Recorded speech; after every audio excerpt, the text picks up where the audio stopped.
Hello YouTube! Today's topic is the Ruger LCP. I don't know that you will find a bigger Ruger fan than me. I like Rugers. I own a lot of Rugers. This one's a neat gun. I want to tell you why it's better than this is the LCP Custom. I want to tell you can spot it, and I want to tell you why it's better than the LCP1 or the LCP2. Most places I go, I see the LCP1, I see the LCP2, I see both of them. Rarely do you see the LCP Custom, and of the three small 380s, this is the best that Ruger makes. So, first of all, I want to start with the pros, why I like it. All of the LCPs and their competitors are great because my wife can wear this running in a belly band in athletic clothes and nobody knows she has it. I can stick it in a front pocket or a wallet holster while we go for a walk as a family and nobody knows I have it. It disappears even if you have to have a tucked in shirt. Do I like to carry a bigger gun? Absolutely. But 22 in your hand is better than a 45 on your nightstand. You know, if you have trouble carrying, especially small framed people, especially people that have to dress up for work, tucked in shirts, khakis, it really limits what you can carry, and so this is a great option. So, and that's true for all the little pocket 380s. So what makes the LCP Custom better? Well, I'm going to start with a couple of things. First of all, it has an aluminum trigger. Okay, so instead of a plastic trigger, which has a lot of give to it, it has a metal trigger. And one of the most important parts of a gun, in my opinion, is the trigger. Now, I'm not saying plastic triggers are bad, but they have some flex to them in the LCP1 and the LCP2. Well, in the LCP Custom, it's this red anodized aluminum, and it's a very wide trigger. You get a really good purchase on it with your finger. You know, and there's no give at all. It's a really nice, smooth trigger. It's great, great, great. Okay. That's the first thing. The second thing about the LCP Custom that I love is it has actual sights. If you ever look at an LCP or an LCP2, they have these little tiny sights.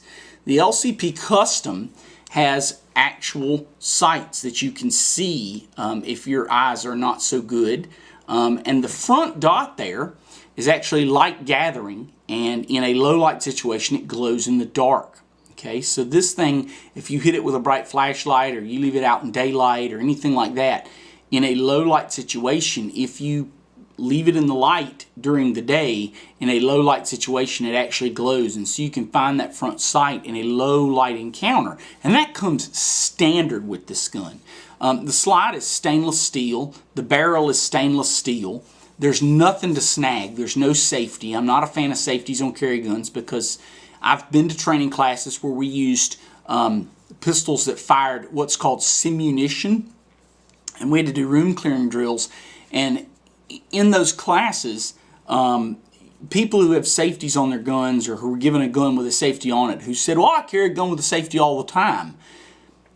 When someone comes at them at a very, very short range, they forget to take their safety off. And so for that reason, and I'm not saying that you can't carry a gun with a safety. If you practice enough to where it is second nature, it's fine. But most people don't practice that much. And so a gun without a safety is great. There's no snag points. I mean, this thing is just snag free on both sides. It's round, all the edges. The only snag point really is the rear sights, and they've even been smoothed over. I don't think you could snag this gun if you tried to. I mean, everything on it's just slick. And so you can draw this from a belly band or a pocket or from wherever you've got it, any kind of concealment, and it comes right out, okay? It's a great feature. It's a hidden hammer, and so again, there's nothing there. It's almost a flawless mechanism. I mean, it's just great. Love the gun. So there are some downfalls. First of all, because it is so small, I can't get all three fingers on it, even with the pinky extension Ruger sends with it. And I don't have big hands, and so I have probably average hands for a guy, and so if you are a big-handed man, you're going to hate this gun. But that's going to be true of every 380 because you can't get a good grip on it. The second thing I really don't like about this gun is I hate that it does not lock open. You pull that slide back with a magazine in it, it does not lock open on an empty magazine. It only locks open if you manually thumb up this magazine, this slide lock. And that's great for cleaning it. You push it back and you thumb that up and it'll stay locked open. But it wouldn't have been that difficult for Ruger to have engineered this to lock open on the last round. I like a last round hold open because it tells me when my gun is empty, versus having, say, a misfire or something like that. So that's one thing I don't like about it, is that it does not have the last round hold open. Other than that, I don't have anything bad to say about it. It's a great gun. It's pretty easy to disassemble. It's got a couple of pins that hold the whole gun together. It shoots well. It's reliable. You know, it does only hold 6+1. You know, if you're big into capacity, then don't carry a 380.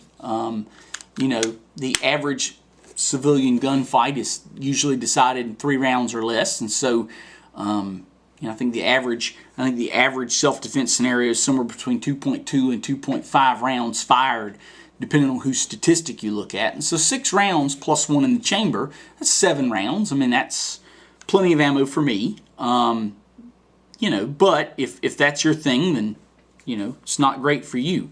I like the grip, not too rough, not too smooth.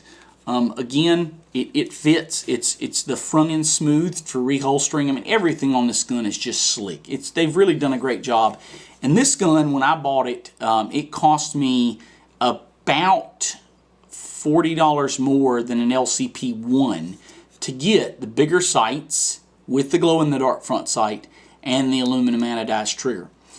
To me, that was worth it. And you know, I carry this gun a lot in a pocket holster in the summertime when I'm going somewhere where I have to have a tucked-in shirt and slacks and can't carry anything else. And you know, it's definitely a go-to for me. It's definitely a gun that when I can't carry anything else, this goes with me. So if you're thinking of a 380, if you're thinking of an LCP-1 or an LCP-2 or Kel-Tec P3AT or a Taurus Spectrum or any other competing gun, Smith & Wesson makes a shield in 380, or I think they call it the Bodyguard maybe. You know, if you're thinking about these, find you a Ruger LCP Custom. The big sights, I think you'll really like them. You know, and the glow-in-the-dark sight being standard is just really gravy. And like I said, everything on this gun pretty much is stainless or aluminum. So, you know, when you're out sweating, you know, granted, you still have to oil your gun. Stainless steel will rust, but, you know, it's more impervious to rust than a standard steel. And so it's just a great gun all around. There's really not a lot bad to say about it. And it's really made for carrying in a pocket. And Ruger put a lot of thought into that. And, you know, so give it a look and see what you think. If you have questions about this gun, shoot me a message and I'll be glad to answer them.